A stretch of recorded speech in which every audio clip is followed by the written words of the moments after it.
सुप्रभात बच्चों। आज हम अपनी स्पर्श भाग 1 कक्षा 9वीं हिंदी द्वितीय भाषा की पाठ्यपुस्तक का पाठ 3 एवरेस्ट मेरी शिखर यात्रा ये पाठ हम कर रहे थे। इस पाठ में बचेंद्री पाल के एवरेस्ट अभियान का वर्णन किया गया है और बचेंद्री पाल जी को अपने एवरेस्ट अभियान में रास्ते में आने वाली कठिनाइयों का वर्णन किया गया है। तो ये हम आधा पाठ कर लिया था हमने, आज हम यहाँ से करेंगे। सुबह 6:20 पर जब अंगदौर जी और मैं साउथ कोल से बाहर आ निकले तो दिन ऊपर चढ़ आया था। ये मैं जो है वो बचेंद्री पाल के बारे में है। हल्की हल्की हवा चल रही थी, लेकिन ठंड भी बहुत अधिक थी। मैं अपने आरोही उपस्कर में काफ़ी सुरक्षित और गर्म थी। हमने बगैर रस्सी के ही चढ़ाई की। अंगदौर जी एक निश्चित गति से ऊपर चढ़ते गए और मुझे भी उनके साथ चलने में कोई कठिनाई नहीं हुई। अंगदौर जी जो थे वो बिना ऑक्सीजन के चढ़ाई करने वाले थे और उन्हें एक ही दिन में ऊपर जाकर वापस आना था। जमे हुए बर्फ की सीधी व ढलाऊ चट्टानें इतनी सख्त और भुरभुरी थी मानो शीशे की चादरें बिछी हो। जब बर्फ जम जाती है तो वो ऐसे लगती है कि जैसे शीशे की चादर ही बिछी हो।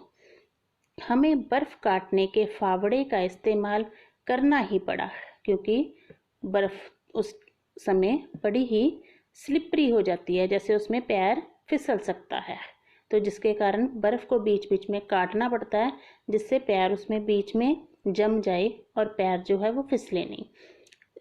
इस कारण उन्हें बर्फ काटने के फावड़े का भी इस्तेमाल करना पड़ा और मुझे इतनी सख्ती से फावड़ा चलाना पड़ा जिससे कि उस जमे हुए बर्फ की धरती को फावड़े के दांते काट सकें।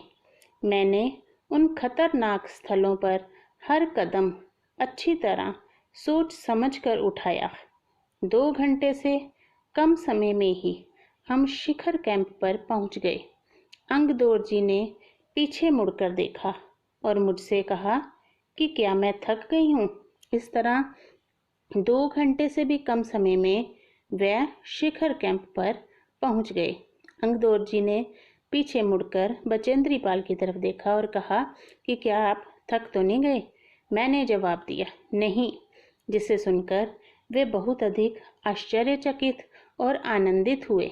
उन्होंने कहा कि पहले वाले दल ने शिखर कैंप पर पहुंचने में 4 घंटे लगाए थे और यदि हम इसी गति से चलते रहे तो हम शिखर कैंप पर दोपहर 1 बजे पहुंच जाएंगे।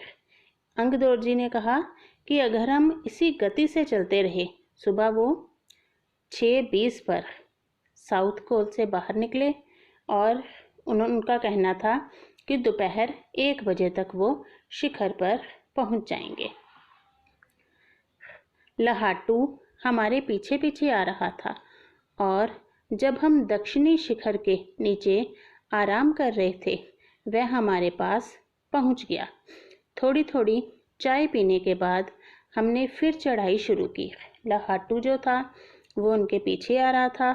दक्षिण शिखर के नीचे उन्होंने जब आराम कर रहे थे वह तब लहाटू हमारे पीछे पीछे आ रहा था और जब हम दक्षिणी शिखर के नीचे आराम कर रहे थे वह हमारे पास पहुंच गया।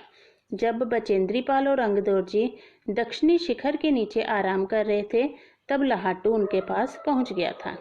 थोड़ी थोड़ी चाय पीने के बाद हमने फिर चढ़ाई शुरू की। लहाटू एक नायलॉन की रस्सी लाया था, इसलिए अंगदौर जी और मैं रस्सी के सहारे चढ़े, जबकि लहाटू एक हाथ से रस्सी पकड़े हुए बीच में चला। उसने रस्सी अपनी सुरक्षा की बजाय हमारे संतुलन के लिए पकड़ी हुई थी। लहाटू ने ध्यान दिया कि मैं इन ऊंचाइयों के लिए सामान्यतः आवश्यक 4 लीटर ऑक्सीजन की अपेक्षा लगभग 2.5 लीटर ऑक्सीजन प्रति मिनट की दर से लेकर चढ़ रही थी। मेरे रेगुलेटर पर जैसे ही उसने ऑक्सीजन की आपूर्ति बढ़ाई, मुझे महसूस हुआ कि सपाट और कठिन चढ़ाई भी अब आसान लग रही थी। इस तरह से जब बचेंद्री पाल के ऑक्सीजन रेगुलेटर पर ऑक्सीजन की आपूर्ति बढ़ाई गई, तब वह मुश्किल चढ़ाई को भी आसानी से चढ़ने में सफल हुई। दक्षिणी शिखर के ऊपर हवा की गति बढ़ गई थी।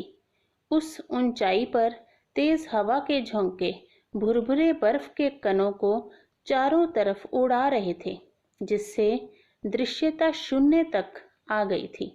अनेक बार देखा कि केवल थोड़ी दूर के बाद कोई ऊंची चढ़ाई नहीं है, ढलान एकदम सीधा नीचे चला गया है।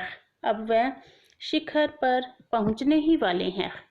लाहाटू, अंगदोरजी और बचेंद्री पाल, ये तीनों शिखर पर अब पहुंचने ही वाले हैं। आज के लिए इतना, बाकी हम अगले पार्ट में करेंगे। इस पाठ को बेटा आपने बड़े ही ध्यान से 2 बार पढ़िए, क्योंकि इस पाठ में कुछ वर्ड्स, कुछ लाइनें ऐसी हैं जो थोड़ी मुश्किल हैं, लेकिन वो बहुत ही इम्पोर्टेंट है। उन्हें अंडरलाइन करते जाइए और उन प्रश्नों के उत्तर भी साथ साथ लिखते जाइए, जिसके कारण आपको परीक्षा देने में मुश्किल ना आए। धन्यवाद बेटा।